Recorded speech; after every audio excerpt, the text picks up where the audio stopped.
Salutations, everybody. Thank you for tuning in to another edition of 25 Days, 25 Gripes, in which we examine annoying-ass people and their annoying-ass habits. I'm your host, Mr. P, accompanied by an equally miserable fuckhead in Mr. D, who is also smart enough to use an alias to mask his prejudice. And today we're discussing societal norms, and how wearing your hat at the dinner table might send a boomer into stage 4 renal failure. With the sheer amount of societal norms appearing every day, people seem to have started to disregard some of the most basic of them, like using the turn signal or waiting their turn in line. One thing I've learned is that no matter where you go, your experience can always be ruined by other people. And sometimes it isn't so much a matter of people not utilizing social norms, but not noticing the ones that you employ. Such as using your phone to text in the presence of other people, or trying to use earphones as moron deterrents, as I call them, going unnoticed in the presence of the socially inept. People will walk around as if they're the only ones present that deserve any consideration, but will be the first to feel wronged by everyone else.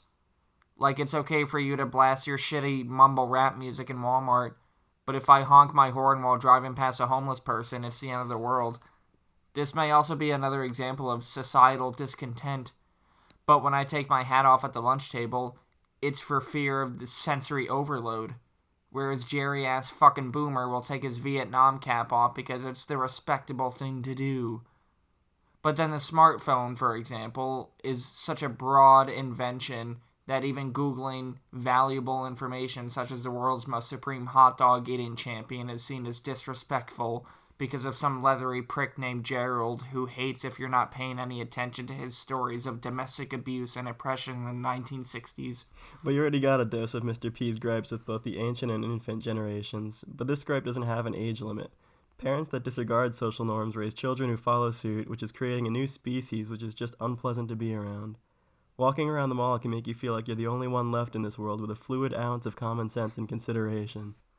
And I consider myself to be fairly neutral in terms of old-fashioned and new wave nozzles who wear oversized glasses and listen to Taylor Swift. But I find that a lot of my day-to-day issues are with similar-aged people who don't understand the basic please and thank yous, and don't even get me started on people who walk right past you when you hold the door open for them without saying thank you.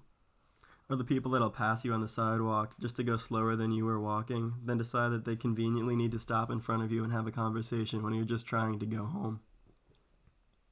And this also sadly presents itself in the grocery store, which is where I find people most often wear their useless hats. Yeah, instead of asking for your paycheck for using the self-checkout, just exit the store so I can get my groceries. Which could also probably be seen as an outtake in the Boomer episode. Don't hate self-checkout because it minimizes my amount of social interaction as well as the amount that you can harass a 16-year-old cashier and ask for her phone number. Thank you guys for listening. I hope you enjoyed the episode as well as the cameo. Tomorrow's show will be discussing meatheads at the gym. And what are gains exactly, Mr. Creatine? How do you guys feel? Have you ever held the door open for an ingrate?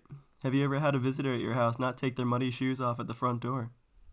Have you ever been held socially hostage by somebody trying to show you memes or videos that you know you won't give a fuck about as soon as they hit the play button? And as always, if you're liking what I'm spewing and what Mr. D is spewing for that matter, please like and subscribe.